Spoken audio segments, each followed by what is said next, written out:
Ya, Kak.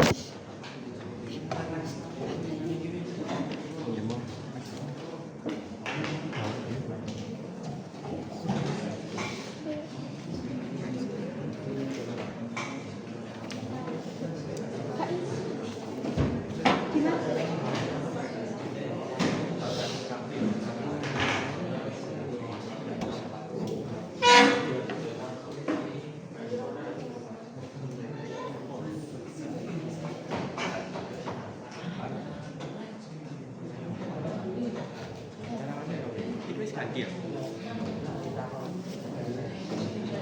Ada menjaga-menjaga.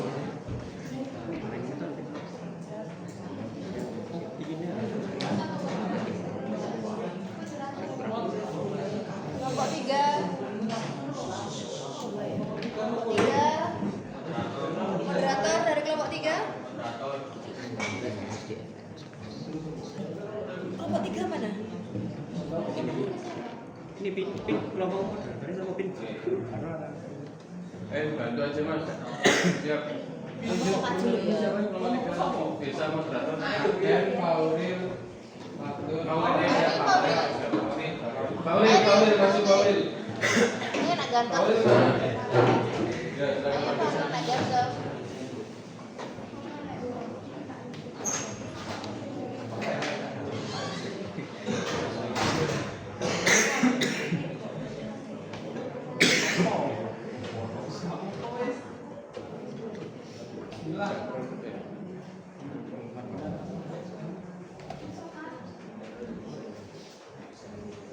Bisa, Bapak. Assalamualaikum warahmatullahi wabarakatuh. Wabarakatuh.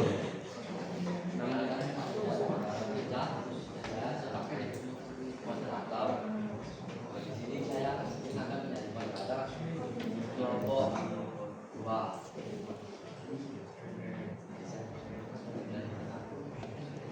Saya buka lagi. Assalamualaikum warahmatullahi wabarakatuh. Waalaikumsalam warahmatullahi wabarakatuh. Selamat pagi Bapak Ibu Guru. Mohon izin perkenalan, nama saya Ayu Binala Miswari bersama rekan saya. Saya dari Dimas Prasetyo, absen 5. Saya Ratu Aurelia Beatrice, absen 21. Saya Muhammad Saiful Rahman Al-Alizi, absen 24. Saya Pandu Satrio, absen 27. Dan kami dari kelompok 2 atau lanjutan dari kelompok 1, yaitu tim development program.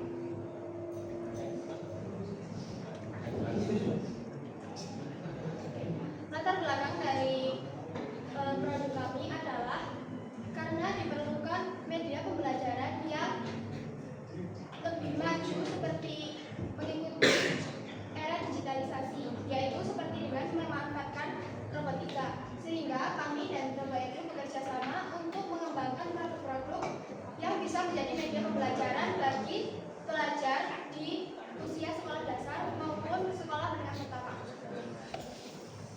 Lanjut. Tentunya dalam mengerjakan proyek ini kami menghadapi beberapa rumusan masalah. Di antaranya yang pertama yakni bagaimana cara membuat desain dan konsep yang mudah dipahami serta mampu menambah ketertarikan bagi pengguna, khususnya bagi para pelajar. Kemudian juga mendapatkan tentunya itu bagaimana cara menciptakan desain robot pura-pura maupun desain plastik case yang sangat efektif untuk dicetak secara massal, tentunya dengan menggunakan material yang mudah didapatkan. Jadi untuk tujuan kami bersama robot itu membuat robot-robot ini adalah yang pertama untuk menyusun konsep robot yang mudah dipahami dan bisa dicetak secara massal secara efektif, baik robot buku-buku, robot pura-pura ataupun plastik. Untuk manfaatnya, masyarakat dapat menggunakan teknologi robot ini dalam sebuah media pembelajaran. Untuk pelancar, jika mengembangkan idenya lagi lebih maju, tadi kita gagal keterampilan dalam menggunakan teknologi ini. Lalu ketika ini dapat memahami secara prinsip proses pemasangannya. Lalu bahan yang kami gunakan yaitu yang pertama ada 3D Selanjutnya ada filamen, yaitu filamen ini bahan utama yang kami gunakan untuk mengeprint dengan menggunakan media tadi. Filamen yang kami gunakan di sini yaitu menggunakan filamen PLA. Kami menggunakan filamen PLA karena lebih mudah untuk dicetak dan cocok untuk desain kami yang sifat produknya itu enggak kaku gitu. Filamen PLA ini sendiri terbuat dari bahan yang ramah lingkungan, contohnya seperti jagung atau tebu. Lalu selanjutnya ada gearbox motor DC. Jadi gearbox motor DC ini merupakan gabungan dari motor DC dan sistem roda gigi yang berfungsi sebagai untuk menambahkan putaran dari motor DC itu dan menambah kekuatan daya putarnya. Lalu selanjutnya ada baterai holder, yaitu yang kami gunakan untuk menempatkan baterai.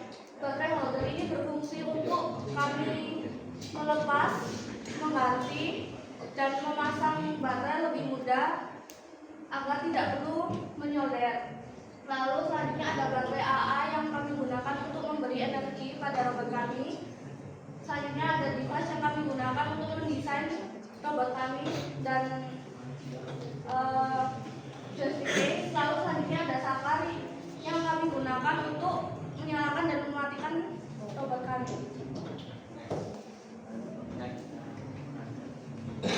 Untuk robot kumpul itu jika bagian dagingnya seperti ini, dia menggunakan motor DC untuk menggerakkan sayapnya seperti ini.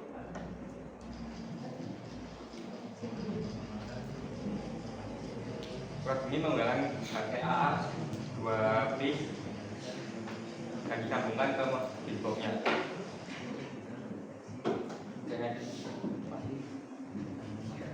Lalu selanjutnya ada robot kura-kura.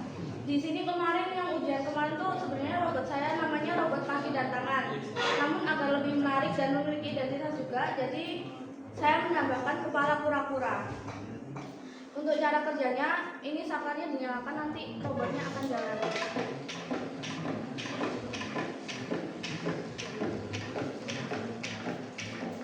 Seperti itu. Selanjutnya untuk yang joystick case sendiri itu adalah casing pelindung yang mana fungsinya adalah melindungi PCB yang ada di dalamnya. Melindungi dari apa? Melindungi dari benturan, goresan maupun hal-hal lainnya yang dapat mengurangi kinerja dari PCB itu nanti. Di PCB ini kami menggunakan karet di dalamnya agar jika tombol-tombol yang ada di sini itu ketika ditekan akan kembali seperti semula, karena karet itu sendiri memiliki bersifat bekas gitu. Contohnya seperti itu, dan maka dia akan kembali. Untuk karetnya itu kita menggunakan karet yang umumnya digunakan pada stick PS seperti itu. Kemudian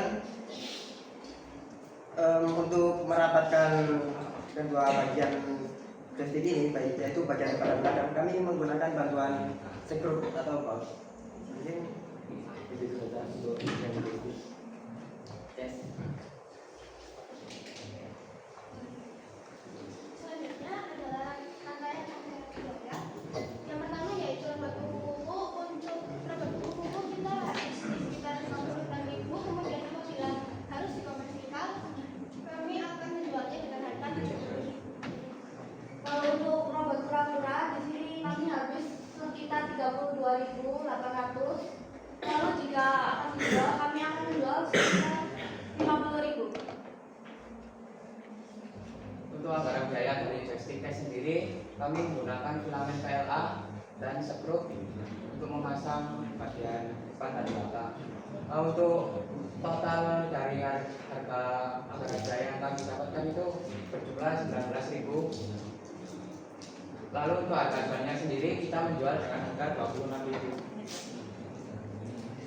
Untuk timeline sendiri kami memulai pengerjaan khusus pada Januari minggu pertama, lalu dilanjutkan dengan pembagian judul proyek pada bulan Januari minggu ketiga, Lalu ada beberapa dari kami yang mendapatkan judul proyek baru pada bulan Februari minggu keempat. Setelah masing-masing dari kami mendapatkan judul proyek, masing-masing dari kami memulai untuk pengerjaan desain proyek. Lalu beberapa kali kami konsultasi dan revisi jika ada beberapa bagian yang cacat. Untuk waktunya sendiri pada bulan Januari minggu keempat sampai dengan bulan Mei minggu kedua. Dikarenakan beberapa dari kami ada yang sudah menyelesaikan desain proyek, maka beberapa dari kami memulai cetak dan uji coba proyek pada Februari minggu ketiga. Sementara untuk proyek yang lain baru bisa dicetak pada Mei minggu ketiga dan keempat. Cara kerjanya itu seperti yang sudah didemonstrasikan tadi. Buku ini cara kerjanya memanfaatkan poros dari gearboxnya ini. Di dalam gearboxnya ini terdapat roda gigi yang diputar oleh motor DC yang bergerak. Dan motor DC yang mendapatkan aliran listrik dari kabel. Untuk robot kura-kura cara kerjanya yaitu jadi seperti robot kupu-kupu tadi, porosnya memutar kakinya sehingga robot kura-kura ini bisa berjalan maju. Seperti itu.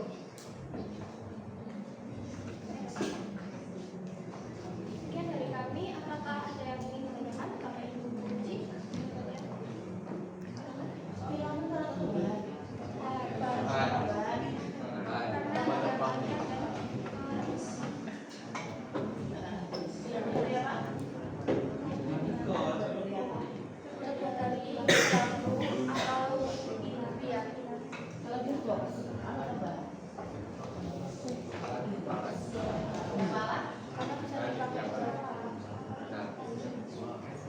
Bu.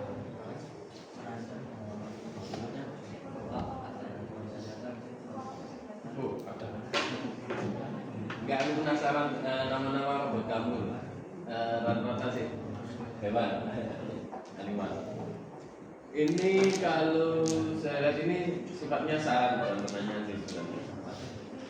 Tapi bisa jadi pertanyaan. Saya penasaran kok kenapa untuk kaki robot kura-kura itu nggak pakai roda aja, lebih asik gitu ya. Apa ya, kura-kura itu dominan. Aku kan maling kura-kura ya, kamu robot kura-kura ya. Lebih turun gini ya. Ini kan lebih apa ya, tinggi ya. Jadi untuk saat didemonstrasikan atau gerakannya itu lebih cenderung lebih slow kayak apa ya namanya? Dia asik gitu. Kan tadi kamu kan kayak kuda malah atau anjing malah. Ya. Terus robot kupu-kupu juga itu gila boleh bisa sih masuklah nang kupu-kupu. Mungkin saya juga kurang ya gerakan dan lain-lain. Ini semua dijenis robot Riani itu mungkin enggak mempertanyakan hal tersebut. Enggak ngaruh anak. Cuma dukung nama kan mewakili barang kan? Iya, ya kan ya. Itu maksudku. Terus ini joystick saranku bisa transparan itu kalau lebih keren. Jadi terus begitu nih. Ya. Apa mana untuk lampu itu Pak? Itu kan tipis. Jadi lampu kelihatan ini Pak. Loh, ini kelihatan dalamnya. Kan nek ngono kan motor-motor itu karet. Meskipun didengungkan loh ini muncul Pak ini. Ya. Ya itu saran ya. Itu aja. Terima kasih. Oke, terima kasih. Menyambung dari apa yang disampaikan sebelumnya, saya melihat kura-kura ini seperti kuda.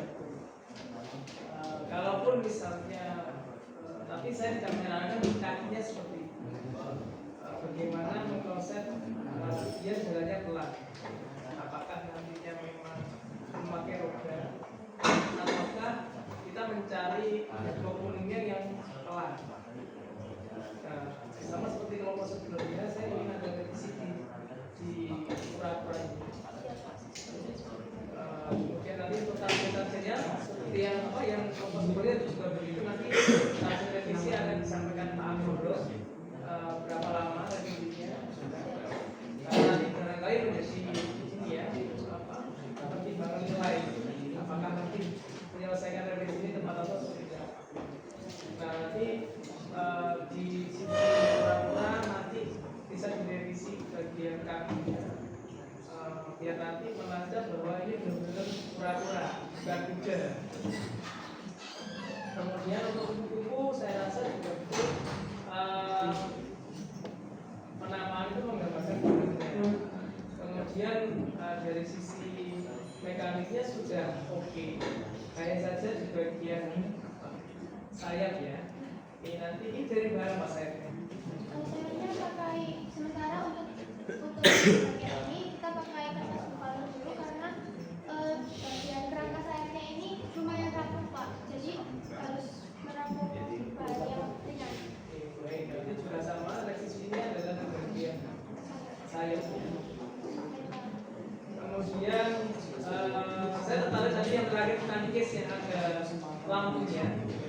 Ini nanti bisa menjadi pertimbangan juga Pak terkait dengan, karena memang namanya anak-anak itu kan pasti suka yang aneh-aneh kan.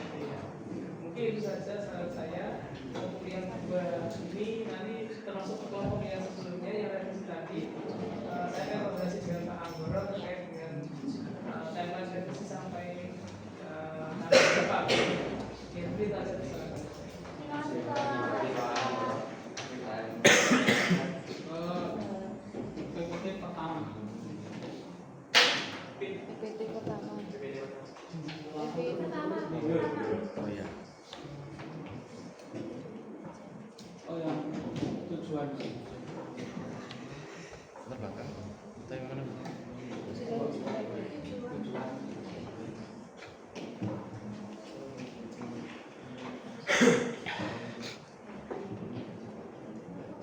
Ya, sebenarnya cakupan pekerjaan kita itu sebenarnya mendesain, mengembangkan proyek, mengembangkan produk-produk. Terasa nggak perlu sampai masyarakat. Iya, ke masyarakat. Manfaat itu sebenarnya manfaatnya sudah terwujud gitu. Manfaatnya untuk itu menggunakan robot sebagai dan peserta didik dapat meningkatkan pemahaman itu manfaat buat kalian. Ya, jadi cakupan sebenarnya masyarakat itu nggak perlu. Ini ya, next.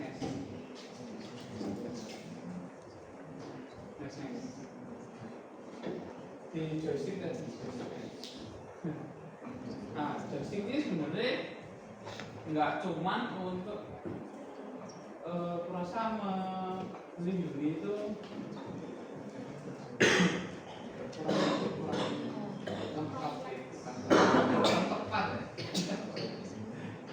case itu supaya ya kalau semuanya PCB itu dipakai tanpa case kan nggak berfungsi ya.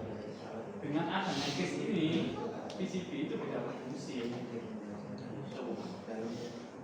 dipakai. Coba kalian main PS sing kalian pencet PCB-nya itu bisa kan. Jadi melindungi juga oke, tapi bukan itu poinnya ya. Bukan dibundur-bundurin ya. Jadi konsepnya ini tuh untuk lebih ekonomis, lebih fungsi dengan baik. Ya, bahasa ini mungkin bisa diatur. Karena cukup project kelas 11, coba sebelum mengerjakan project disimpulkan dulu cakupan pekerjaan pokok, baru nanti dilaporin ditulis di sini sampai ini. Terus ketika harusnya ya yang proyeknya Bapak Ibu ketika mempresentasikan tadi cara kerja harusnya cara merakit bukan mengoperasikan robot, karena kemampuan kita, pekerjaan kita adalah membangun produk kan. Ketika robot itu mau menerapkan itu ke anak-anak kan mereka poinnya adalah merakit.